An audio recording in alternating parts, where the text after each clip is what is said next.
Welcome to మంచితనం news. ముందుగా headlines చూద్దాం. సచివాలయంలో అగ్ని ప్రమాద స్థలాన్ని పరిశీలించిన సీఎం చంద్రబాబు. సచివాలయంలోని 2వ బ్లాక్ లో అగ్ని ప్రమాదం, బ్యాటరీలు ఉంచే ప్రాంతంలో చెలరేగిన మంటలు. ప్రమాదంపై అధికారులను అడిగి తెలుసుకున్న సీఎం.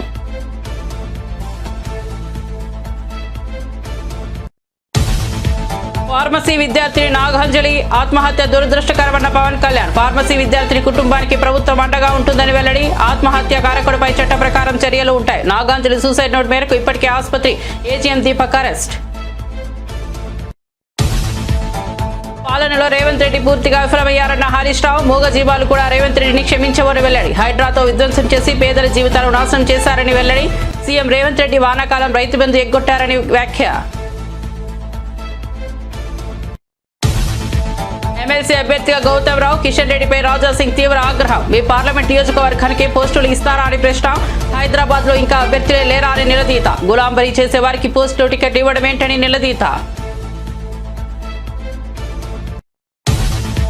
తల్లిపై కేసు వేసిన కొడుకుగా మేనల్లుడు మేనకోడుల ఆస్తులు కాజేసిన మేనమామగా జగన్ నిలిచిపోతారన్న షర్మిల. సరస్వతి ఫ్లవర్ షేర్ల ఎంఓయూపై జగన్ సంతకాలు చేశారన్న షర్మిల. సరస్వతి పవర్ షేర్లను విజయమ్మకు గిఫ్ట్ డీడ్ గా ఇచ్చారని వెల్లడి. తనకు ఒక్క ఆస్తి కూడా ఇవ్వలేదన్న షర్మిల.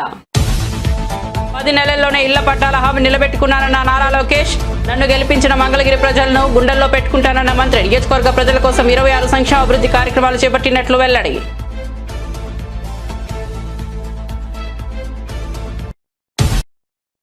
ఇక వార్త వివరాల్లోకి వెళ్తే ఏపీ సచివాలయంలోని 2వ బ్లాక్ లో శుక్రవారం ఉదయం అగ్ని ప్రమాదం జరిగిన విషయం తెలిసిందే. 2వ బ్లాక్ లో బ్యాటరీలు ఉంచే ప్రాంతంలో అగ్ని ప్రమాదం జరిగింది.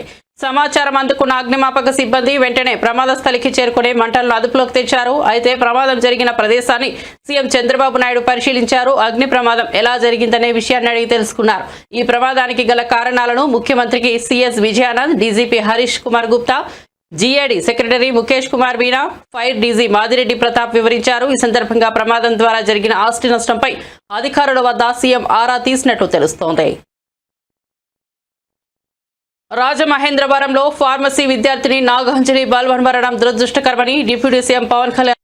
ఆమె ఆత్మహత్యకు కారణం వ్యక్తిపై చట్టపరంగా చర్యలు ఉంటాయని తెలిపారు. విద్యార్థిని సూసైడ్ నోట్ ప్రకారం ఇప్పటికే ఆసుపత్రి ఏజీఎం దీపక్ ను పోలీసులు అరెస్ట్ చేశారని పవన్ చెప్పారు.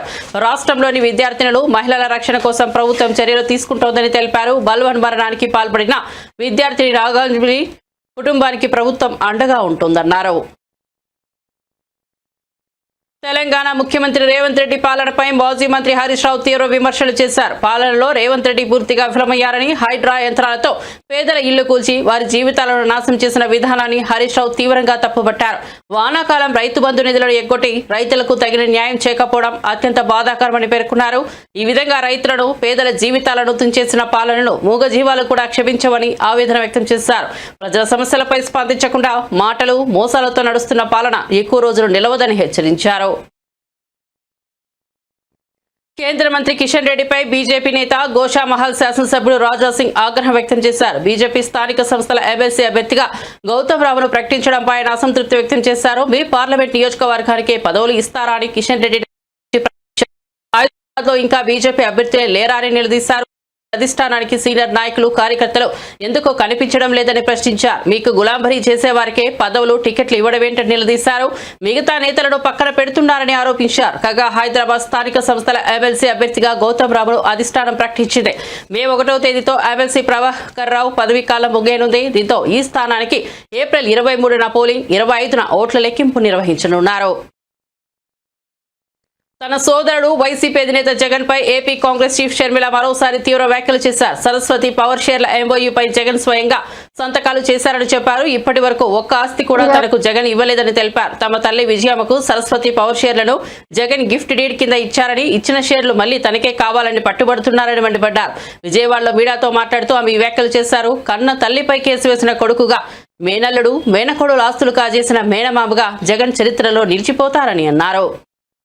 స్వయంగా ఎంఓయూలో సంతకం పెట్టారు. తన చెల్లెలికి, అంటే నా బిడ్డలకి ఈ ఆస్తులు అన్నట్టుగా సంతకం పెట్టారు. ఇంతవరకు కూడా ఒక్క ఆస్తి కూడా నా చేతుల్లో పెట్టలేదు. సరస్వతి సిమెంట్కు సంబంధించి ఎంఓయూలో అది నా భాగానికి వచ్చింది కాబట్టి దాన్ని జగన్మోహన్ రెడ్డి గారు గిఫ్ట్ డీడ్ చేశాడు విజయమ్మ గారికి, నాకు కాదు.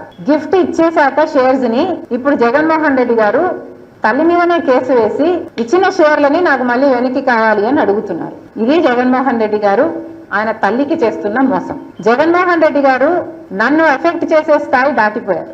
నన్ను Jagan Reddy does not effect me anymore. నాకు ఆస్తులు ఇస్తాడా ఇవ్వడా అన్నది ఐ డోంట్ కేర్. కాకపోతే జగన్మోహన్ రెడ్డి గారు తల్లి మీద కేసు వేసిన వాడిగా మిగిలిపోతాడు. నా బిడ్డలకి, సొంత మేనల్లుడికి, సొంత మేనకోడలికి ద్రోహం చేసి వాళ్ళ ఆస్తులు ఆక్కున్న వాడిగా మిగిలిపోతాడు. సొంత మేనల్లుడు మేనకోడల ఆస్తి కాజేయటానికి సుబ్బారెడ్డి లాంటి వాళ్ళ చేత ఎన్నైనా అబద్ధాలు చెప్పిస్తారు. సాయిరెడ్డి లాంటి వాళ్ళ చేత కూర్చోబెట్టుకుని ట్యూషన్ ఇచ్చి డిక్టేట్ చేసి మరి ఎన్నైనా అబద్ధాలు చెప్పిస్తారు. ఇక జగన్ రెడ్డికి క్రెడిబిలిటీ ఉందో లేదో వైసీపీ వాళ్ళు ఆలోచన చేస్తారు. జనసేన ఎమ్మెల్సీ నాగబాబు తన తొలి అధికారిక కార్యక్రమంలో పాల్గొన్నారు. పిఠాపురం నియోజకవర్గంలోని గొల్లపూరు మండలంలో ఆయన పర్యటించారు. గొర్రబోలు మండల కేంద్రంలో ప్రాథమిక ఆరోగ్య కేంద్రం అన్నా క్యాంటీన్ ను నాగబాబు ప్రారంభించారు. అన్నా క్యాంటీన్ ప్రారంభం సందర్భంగా అక్కడ కొంత ఇబ్బందికర పరిస్థితి ఏర్పడింది. టీడీపీ జనసేన కార్యకర్తలు పోటాపోటీగా నినాదాలు చేశారు. జై వర్మ అంటూ టీడీపీ శ్రేణులు, జై జనసేన అంటూ జనసేన శ్రేణులు నినదించారు. అన్నా క్యాంటీన్ దగ్గర ఏర్పాటు చేసిన ఫ్లెక్సీలలో టీడీపీ నేత వర్మ ఫోటో లేదు. దీంతో ఆయనకు మద్దతుగా టీడీపీ కార్యకర్తలు నినాదాలు చేశారు. ఎవరి పార్టీ జెండాలతో ఆ పార్టీ కార్యకర్తలు హడావిడి చేశారు. మరోవైపు ఈ కార్యక్రమానికి వర్మను ఆహ్వానించినప్పటికీ ఆయన దూరంగా ఉన్నారు. వేరే కార్యక్రమాలు ఉండటం వల్ల క్యాంటీన్ కార్యక్రమానికి తాను రావడం లేదని వర్మ తెలిపారు. ఆంధ్రప్రదేశ్ అసెంబ్లీ ఎన్నికల సమయంలో ఇచ్చిన హామీలను ప్రజాప్రభుత్వం ఏర్పడిన 10 నెలల్లోనే నిలబెట్టుకుంటున్నట్లు మంత్రి నారా లోకేష్ పేర్కొన్నారు. ఈ మేరకు మంగళగిరిలో నిర్వహించిన మన ఇల్లు మన లోకేష్ కార్యక్రమంలో మంత్రి పాల్గొన్నారు. పేదలకు ఇళ్ల పట్టాలు అందజేసిన అనంతరం స్థానికులను ఉద్దేశించి మాట్లాడారు. తనను అత్యధిక మెజార్టీతో గెలిపించిన మంగళగిరి ప్రజలను గుండెల్లో పెట్టుకుని పనిచేస్తానని లోకేష్ చెప్పారు. నియోజకవర్గంలో 26 సంక్షేమ అభివృద్ధి కార్యక్రమాలు చేపట్టామని వివరించారు. మంగళగిరి ప్రజల కోసం అహర్నిశలు కృషి చేస్తున్నట్లు లోకేష్ చెప్పారు. సూపర్ 6 హామీలతో పాటు మంగళగిరి ప్రజలకు తాను ప్రత్యేకంగా ఇచ్చిన హామీలను ఒక్కొక్కటిగా నెరవేర్చే పనిలో ఉన్నట్లు తెలిపారు. నా బాగా గుర్తు, ఆనాడు మీకు చెప్పా 3 విడతలుగా ఈ కార్యక్రమం జరుగుతుంది. కొంతమంది సులభంగా చేసాక ఉంటుంది, అది ప్రభుత్వ నిర్ణయం మేరకు నడుస్తుంది. అది మొదటి విడతలో జరుగుతుందని చెప్పా. రెండవది ఎండోమెంట్ భూములు, ఇంకో పక్కన రైల్వే భూములది ఇంకొంచెం సమయం పడుతుందని చెప్పా. అతి కష్టమైన పని ఈ కాలువ పైన ఉన్న ఇల్లు కానివ్వండి, అటవీ భూమిలో ఉన్న ఇల్లు, అది అందరితో మాట్లాడాలి. 2-3 సంవత్సరాలు పడుతుంది, బట్ నేను చేసి తీరుతానని ఆనాడు హామీ ఇచ్చా. కరెక్ట్ గా 10 నెలలైంది ప్రజా ప్రభుత్వం ఏర్పడి. 10 నెలల్లో మొత్తం ఎన్యూమరేషన్ చేశాం. ఇంటికి కొలతలు తీశారు. అధికారులే కాదు, అన్ని పార్టీలకు సంబంధించిన నాయకులు వచ్చారు, కొలతలు తీశారు, వివరాలు కనుక్కున్నారు. ఆ వివరాలు తెలుసుకున్న తర్వాత నేనే స్వయంగా రెవెన్యూ మంత్రి అనగాని సత్యప్రసాద్ గారితో, గౌరవ ముఖ్యమంత్రి గారితో అనేక సార్లు మాట్లాడి ఏకంగా అది కేబినెట్ కి తీసుకెళ్లి కేబినెట్ లో ఆమోదం తెలిపిన తర్వాతనే ఈ కార్యక్రమం మన ముందర తీసుకెళ్లే పరిస్థితి. మీరందరూ ఒక్కసారి గుండెపై చేపెట్టి ఆలోచించారు. గత 2.5 దశాబ్దాలుగా మీకున్న కళ ఇది. అనేక మంది నాయకులు మీరు కలిశారు. జిరాక్స్ ప్రింటింగ్లకే విపరీతంగా ఖర్చు అయిపోయింది, కాగితాలు ఇచ్చేదానికి ఖర్చు అయింది. అలాంటిది వేదికమైన నాయకులందరం మేము కష్టపడి, మీ దగ్గర ఒక బాటిల్ నీళ్లు కూడా మేము తాగలేదు, మీకోసం కష్టపడి అవినీతి లేకుండా ఈ రోజు మీకు ఇల్లు పట్టాలు మేము ఇస్తున్నాం. పెద్దలు ఇప్పుడే చెప్పారు, దాదాపు మొదటి విడతలో మార్కెట్ విలువ 1000 కోట్ల విలువైన ఆస్తిని ఈ రోజు మీకు శాశ్వతంగా హక్కు కూటమి ప్రభుత్వం అందజేస్తుంది. జీవితంలో మనం తీసుకున్న కొన్ని నిర్ణయాలు మన్నే మార్చేస్తుంది. 2019లో నేను ఒక నిర్ణయం తీసుకున్నాను. నాకు పరిచయం లేని నియోజకవర్గంలో పోటీ చేయాలని. ఆ నియోజకవర్గం పేరే మంగళగిరి. ఆనాడు అతి తక్కువ సమయం ఉన్నందుకు నేనేంటో మీకు అర్థం లేదు, మీ సమస్యలు ఏంటో నేను తెలుసుకోలేకపోయా. నేను వచ్చిన 20 రోజులకి ఎన్నికలు అయిపోయినాయి. 5300 ఓట్లతో ఆనాడు నేను ఓడిపోయిన రోజు బాధ కలిగింది. రెండో రోజు నుంచి ఆ బాధ, ఆవేదన నాలో కసి పెంచింది. ఇంకా కష్టపడాలి, మంగళగిరి ప్రజల మనసు గెలుచుకోవాలి. ఏ మెజార్టీ అయితే ఓడిపోయానో దాని పక్కన ఒక 0 పెట్టుకుని గెలవాలి ఆ లక్ష్యంతో ఓడిపోయిన మరుసటి రోజు నుంచి నేను మీకోసం పనిచేశాను. తెలుగుదేశం పార్టీ నాయకత్వంతో దాదాపు 26 సంక్షేమ అభివృద్ధి కార్యక్రమాలు మంగళగిరి ప్రజల కోసం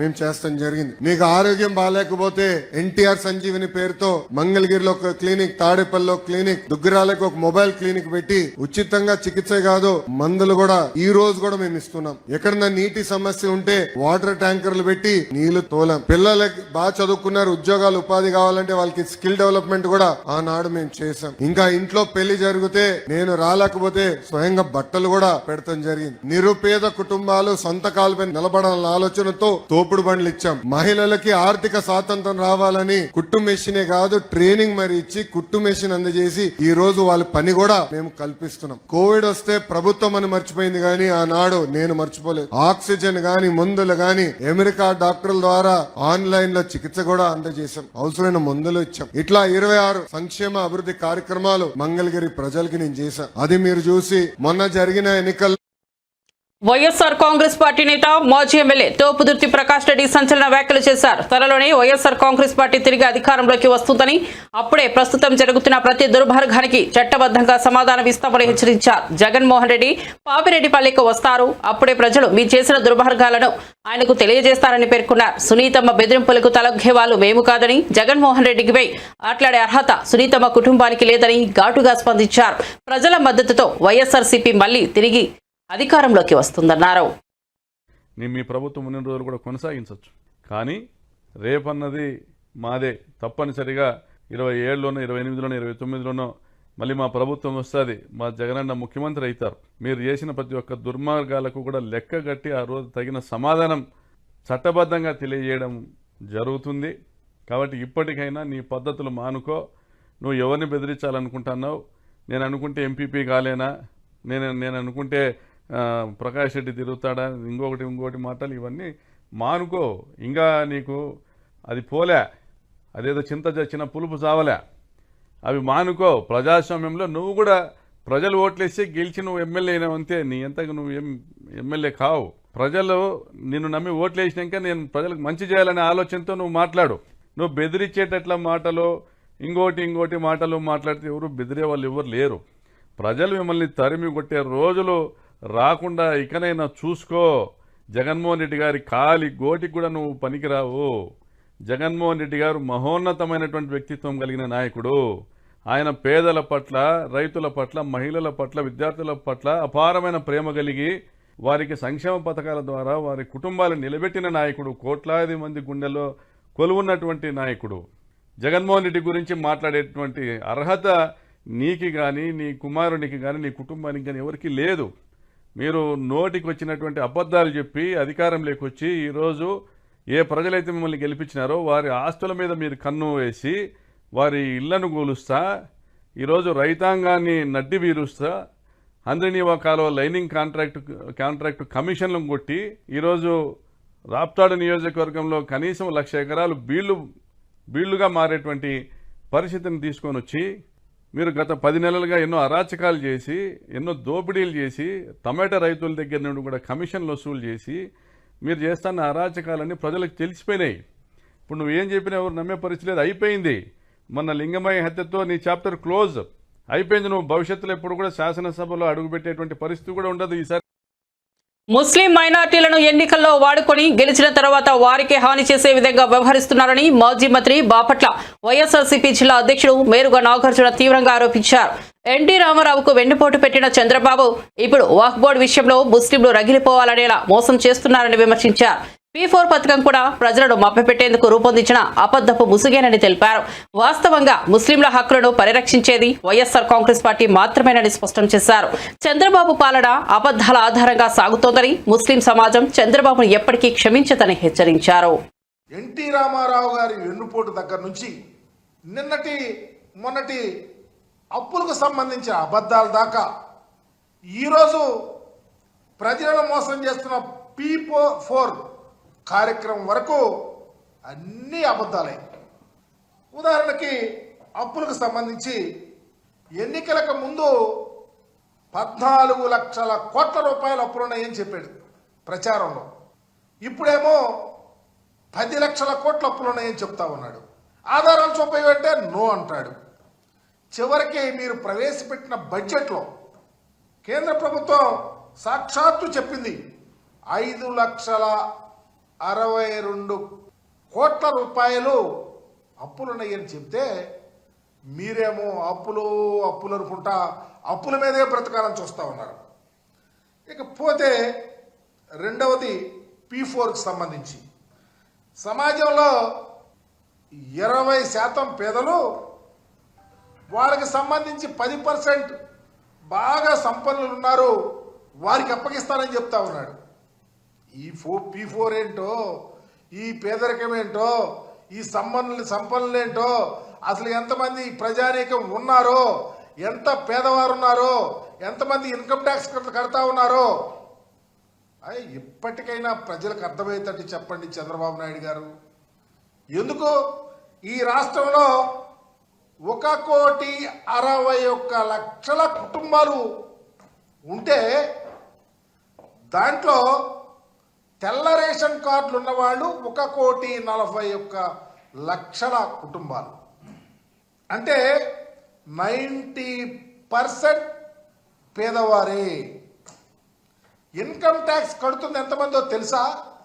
8,60,000 మంది కుటుంబాలు మాత్రమే ఇన్కమ్ ట్యాక్స్ కడతా ఉన్నారు. ఇంత దారుణమైన అబద్ధాలు ప్రజల్లోకి తీసుకెళ్లాలని ఎన్నికల్లో చెప్పారు. అబద్ధాలు పుంకాలుగా రాయించారు. మరలా అబద్ధాలు చెప్తా ఉన్నారు. మరలా డైవర్షన్ పాలిటిక్స్ చేస్తా ఉన్నారు. చివరికి ముస్లిం మైనారిటీ హైదరాబాద్ నగరంలోని కేపీహెచ్బీ కాలనీలో Tollywood senior hero Nandamuri Balakrishna, star heroine Meenakshi Chaudhary సందడి చేశారు. శుక్రవారం కేపీహెచ్బీలోని రోడ్ నెంబర్ 1లో ఓ ప్రైవేట్ కార్యక్రమానికి హాజరయ్యారు. ఇది తెలుసుకున్న అభిమానులు వందలాది మంది అక్కడికి చేరుకున్నారు. వీరి రాకతో ఆ ప్రాంగణం అంతా రద్దీగా మారింది. అభిమానులకు అభివాదం చేస్తూ హీరో హీరోయిన్ లోపలికి వెళ్లారు. దాంతో వారిని చూసేందుకు ఫ్యాన్స్ ఎగబడ్డారు. ఫోటోలు వీడియోలు తీసుకునేందుకు పోటీపడ్డారు. చంపేస్తానండి. ఇక్కడేమో ఏ చీర విడేసుకున్నా చీరకి అంత వస్తుంది. అలాగే ఈవిడ ఏం చేస్తే ఒక ప్రత్యేకత ఉంటుంది. సినిమాకి ఆవిడ పాత్రలు అంటే ఆంధ్రప్రదేశ్లోని రిజిస్ట్రార్ కార్యాలయాల్లో స్లాట్ బుకింగ్ విధానాన్ని మంత్రి అనగాని సత్యప్రసాద్ ప్రారంభించారు. తొలి విడతలో భాగంగా 26 జిల్లాలోని ప్రధాన రిజిస్ట్రార్ కార్యాలయాల్లో ఈ విధానాన్ని అందుబాటులోకి తీసుకొచ్చారు. మిగిలిన కార్యాలయాల్లో ఈ నెలాఖరులోగా దశాల వారీగా ప్రారంభించనున్నారు. ఈ సందర్భంగా మంత్రి సత్యప్రసాద్ మాట్లాడుతూ పేదలకు న్యాయం జరగాలన్న లక్ష్యంతో పని చేస్తున్నామన్నారు. వ్యాపారులు ప్రజల శ్రేయస్సు దృష్ట్యా నిర్ణయాలు తీసుకున్నట్లు చెప్పారు. ప్రజలకు సులభతర విధానాలు అందుబాటులోకి తీసుకొస్తున్నట్లు వివరించారు. ఇలాంటి కొత్త సంస్కరణల వల్ల అవినీతికి తావుండదని పేర్కొన్నారు. స్లాట్ వస్తుందో ఆ స్లాట్ సమయంలో కేవలం 10 నిమిషాల్లోనే వాళ్ళు అమ్మే వాళ్ళు అవ్వచ్చు, కొనే వాళ్ళు అవ్వచ్చు, అలాగే వాళ్ళ సాక్షులు ఉంటారు, అందరూ కూడా కేవలం 10 నిమిషాల వ్యవధిలోనే పూర్తిగా అయిపోయే విధంగా వచ్చిన వాళ్ళు మంచి వాతావరణంలో సత్వరంగా పనిచేసుకుని వెళ్ళిపోయే విధంగా. అలాగే ఏపీలో జరిగిన దారుణ ఘటనపై వైఎస్ఆర్ కాంగ్రెస్ ఎమ్మెల్సీ వరద కళ్యాణి ఆగ్రహం వ్యక్తం చేశారు. ఒక నరరూప రాక్షకుడి వేధింపుల వల్ల ఆత్మహత్య చేసుకున్న యువతికి అదే ఆసుపత్రిలో చికిత్స అందించడం దారుణమని పేర్కొన్నారు. ఇప్పటికీ మహిళా హోంమంత్రి, డిప్యూటీ సీఎం, ముఖ్యమంత్రి ఎవరూ బాధిత కుటుంబాన్ని పరామర్శించకపోవడం అత్యంత బాధాకరమని విమర్శించారు. మహిళల భద్రతపై కూటమి ప్రభుత్వం నిర్లక్ష్యంగా వ్యవహరిస్తోందని, ఇకనైనా మహిళలపై జరుగుతున్న అఘాయిత్యాలకు కట్టడి పెట్టి బాధిత కుటుంబాలకు న్యాయం చేయాలని డిమాండ్ చేశారు. లో మన క్లియర్గా కనిపిస్తూ ఉంది. ఎంత దారుణం అంటే ఒక ఆడపిల్ల ఆ ఏజిఎం దీపక్ వలన అతని వేధింపుల వలన ఆత్మహత్య చేసుకున్నాను అని చెప్పి సూసైడ్ నోట్లో క్లియర్గా రాసినా కూడా అదే కిమ్స్ హాస్పిటల్లో ఈమెకి ఈ 12 రోజులుగా వైద్యం చేయడం అంటే ఆమెకి ఎక్కడ సరైన వైద్యం అందుతుంది అని నేను అడుగుతూ ఉన్నాను. ఎందుకంటే ఏజిఎం దీపక్ అనే వ్యక్తి అదే కిమ్స్ హాస్పిటల్లో పనిచేస్తూ ఉన్నాడు. అదే కిమ్స్ హాస్పిటల్లో ఈమె సూసైడ్ చేసుకుంది. ఇంకా ఆమెకి న్యాయం ఎక్కడ జరుగుతుంది? ఇన్ని రోజులైనా 12 రోజులైంది. 23వ తేదీ ఆమె ఆత్మహత్య చేసుకుంది. ఈరోజు ఆవిడ చనిపోవడం జరిగింది. ఇన్ని రోజులైనా ముఖ్యమంత్రి గారు కానీ, డిప్యూటీ సీఎం గారు కానీ, అలాగే హోమ్ మినిస్టర్ గారు కానీ, ఒక మహిళ అయి ఉండి కూడా హోమ్ మినిస్టర్ గారు కానీ కనీసం ఈ విషయం మీద స్పందించారా? మెరుగైన వైద్యం అందుతుందా లేదా కనీసం కనుక్కున్నారా? ఎటువంటి స్పందన లేదు. అడుగడుగున నిర్లక్ష్యం. ఎంతగా వీళ్ళకి మహిళల పట్ల చులకన భావం ఉంది అనేది అర్థమవుతుంది. ముఖ్యమంత్రి గారు చంద్రబాబు నాయుడు గారు ఆడపిల్లలకి ఈ రాష్ట్రంలో కనుక ఎవరైనా అన్యాయం చేస్తే అదే వాళ్ళకి ఆఖరి రోజు అంటూ మాట్లాడుతూ ఉన్నారు. మరి ఈ ఫార్మసీ విద్యార్థి విషయంలో ఏం చేశారు ముఖ్యమంత్రి గారు? మీరు పక్కనే పోలవరం సందర్శించడానికి వెళ్ళారు ఈ 12 రోజుల్లో. మరి ఈ అమ్మాయిని చూడడానికి వెళ్ళడం కానీ, కుటుంబానికి ధైర్యం చెప్పడం కానీ ఎందుకు మీరు చేయలేదు? అలాగే డిప్యూటీ సీఎం గారైన పవన్ కళ్యాణ్ గారు అయితే ఆడపిల్లలకి అన్యాయం జరిగితే తాట తీస్తానని చెప్పారు. మరి పక్క జిల్లాయే కదా మీది, మీ నియోజకవర్గం.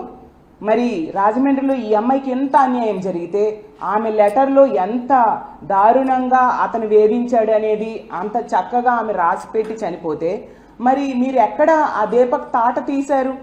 కనీసం ఆ కుటుంబానికి పరామర్శ చేయడానికైనా వెళ్ళారా మీరు?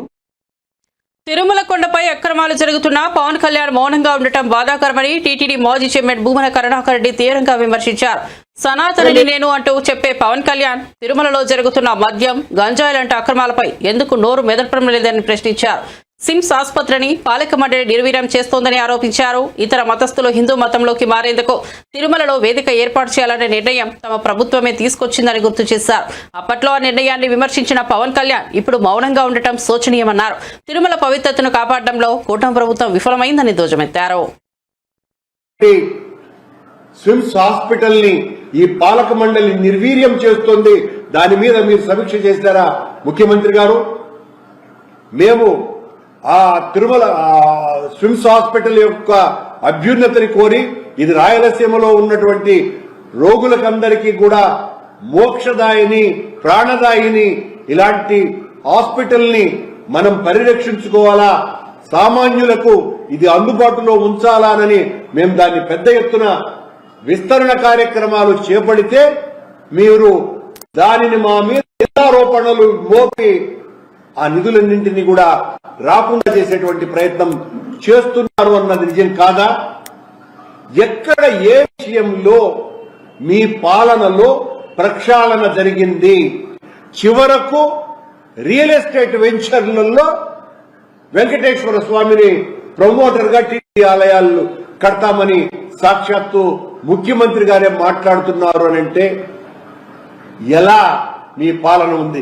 సాక్షాత్తు మీకు సంబంధించినటువంటి నిరంతరము మిమ్మల్ని ఆకాశానికి ఎత్తేటువంటి పత్రికే కొండ మీద తిరుమల ఎంత భద్రం, కొండపై ఘటనలతో ఆందోళన అని రాసింది అంటే ఈరోజు మెయిన్ హెడ్డింగే అది రాసింది. అది అందులో వరుసగా ఏమేమి జరిగినాయి ఈ 10 నెలల కాలంలో అని వాళ్ళు స్పష్టంగా రాసుకోవటం కూడా జరిగింది.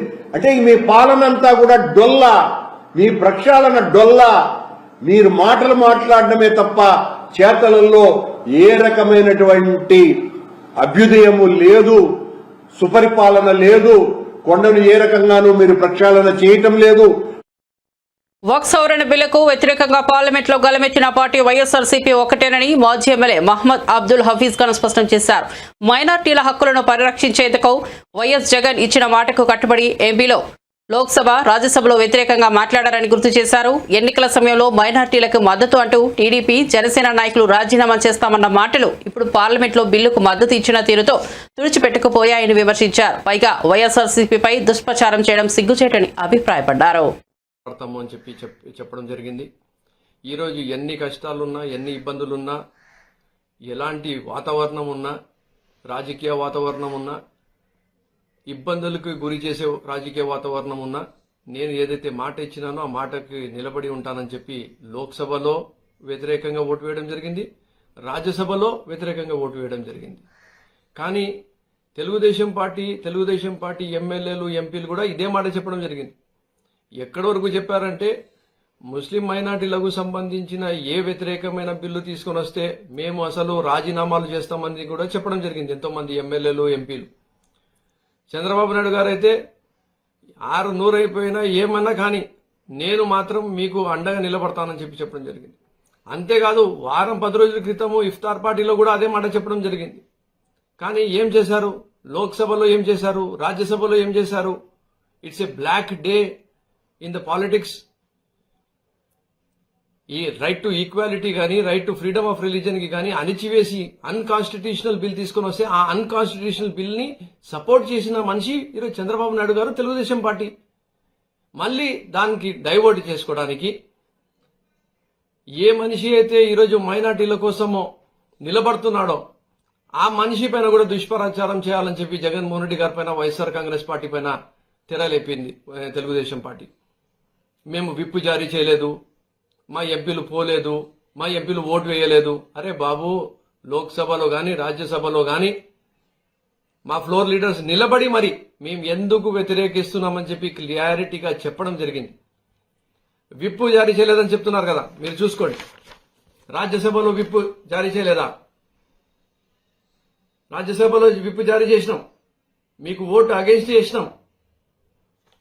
మా ఫ్లోర్ లీడరే సాక్షాత్తు మాట్లాడి చెప్తుంటే మేము దీనికి వ్యతిరేకిస్తున్నామని చెప్పి, ఈరోజు మీరు కేంద్రంలో, రాష్ట్రంలో, ప్రభుత్వంలో ఉన్నారు. మీరు చేయాల్సిన పని మేం చేస్తున్నాము, లేదంటే మంచి పనికి అందరం కలిసి పని చేద్దామని చెప్పి. తెలంగాణలో శాంతి భద్రతలు తీవ్రంగా దెబ్బతింటున్నాయని, మహిళలకు రక్షణ లేకుండా పోయిందని బీఆర్ఎస్ నేత ఆర్ఎస్ ప్రవీణ్ కుమార్ ఆగ్రహం వ్యక్తం చేశారు. ఒక వారం రోజుల్లో 4 అత్యాచార ఘటనలు చోటు చేసుకున్నాయని వివరించారు. మేడ్చల్, ఎంఎంటీఎస్ లో, సంగారెడ్డి, కందిలో, నాగల్ కర్నూలులో, పహాడీ షరీఫ్ లో జరిగిన ఘోర ఘటనలపై ప్రభుత్వం స్పందించలేదని విమర్శించారు. స్వయంగా రేవంత్ రెడ్డి హోంమంత్రిగా ఉన్నా సమీక్షలు లేకపోవడం దురదృష్టకరమన్నారు. ప్రభుత్వం శాంతి భద్రతలపై నిర్లక్ష్యంగా వ్యవహరిస్తోందని, మహిళల భద్రతపై తక్షణమే చర్యలు తీసుకోవాలని డిమాండ్ చేశారు. 4 మహిళల మీద అత్యాచారాలైనాయి. ఇది చాలా ఆందోళన కలిగించే విషయం. మొట్టమొదట మనకు 22 మార్చి నాడు ఎంఎంటీఎస్లో ఒక మహిళ మీద మహాత్మా గాంధీ గారు అన్నారు, ఈ దేశానికి నిజంగా స్వాతంత్రం ఎప్పుడు వస్తుందంటే మహిళ అర్ధరాత్రి ఒంటరిగా పోగలిగినప్పుడే స్వాతంత్రం వస్తుందని ఆనాడు మహాత్మా గాంధీ గారు చెప్పారు. ఇక్కడ బాధితురాలు ఫుడ్ డెలివరీ కంపెనీలో పనిచేసుకుంటూ సికింద్రాబాద్ నుండి మేడ్చల్ పోయే ఎంఎంటీఎస్ ట్రైన్ ఎక్కి మహిళా బోగీలు ఎక్కింది. ఆమె మామూలు బోగీలు ఎక్కలేదు, మహిళా బోగీలో ఎక్కి ఎంఎంటీఎస్ ట్రైన్లో ఎక్కి మరి మేడ్చల్ పోతుంటే దాదాపు 7 గంటల నుంచి 8 గంటల ప్రాంతంలో ఒక యువకుడు అగంతకుడు ఆ మహిళా బోగీలోకి వచ్చి కరెక్ట్గా మరి ఒక 15-20 నిమిషాలు ప్రయాణం చేసిన తర్వాత ఆమె మీద అత్యాచార యత్నం చేస్తే ఆమె నడుస్తున్న ట్రైన్ నుంచి కిందకు దుంకి ప్రాణాలు కాపాడుకున్నది. ఆమెకు విపరీతమైన గాయాలతో ఇలా హాస్పిటల్లో చికిత్స పొందుతూ ఉన్నారు. అది మొదటి కేసు. దాని మీద మరి గౌరవ ముఖ్యమంత్రి రేవంత్ రెడ్డి గారు స్టేట్మెంటు అసెంబ్లీలో ఇచ్చిండ్రు, కానీ ఆయన ఆ బాధితురాలను ఇంతవరకు కలవలేదు. ఇక అది మరిచిపోకముందే మరి మార్చి 25వ తారీఖు నాడు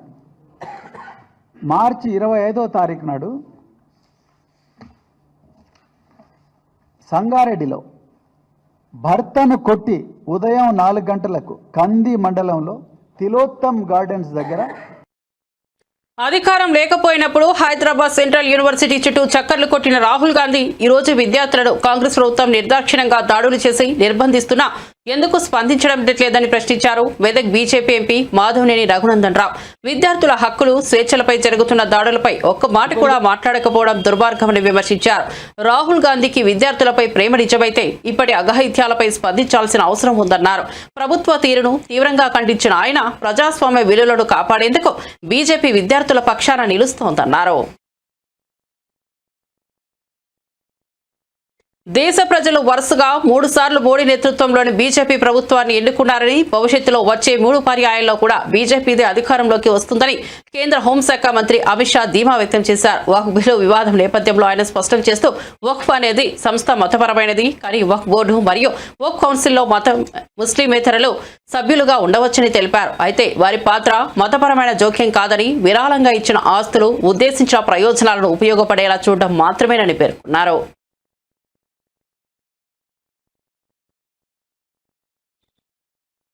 इसके आधार पर काम करते हुए आए हैं और जातिवाद और तुष्टीकरण की राजनीति कर अपने परिवार की पॉलिटिक्स को आगे बढ़ाए हैं। मगर 2014 से मान्यवर जातिवाद, तुष्टीकरण और परिवारवाद को एक साथ नरेंद्र मोदी ने समाप्त कर विकास की राजनीति इस देश में प्रस्तावित की। पॉलिटिक्स ऑफ परफॉर्म करिए और चुनकर आइए। 3 टर्म मोदी जी को चुना है और 3 टर्म भारतीय जनता पार्टी की सरकार है. మరిన్ని అప్డేట్స్ కోసం చూస్తూనే ఉండండి మంచితనం న్యూస్.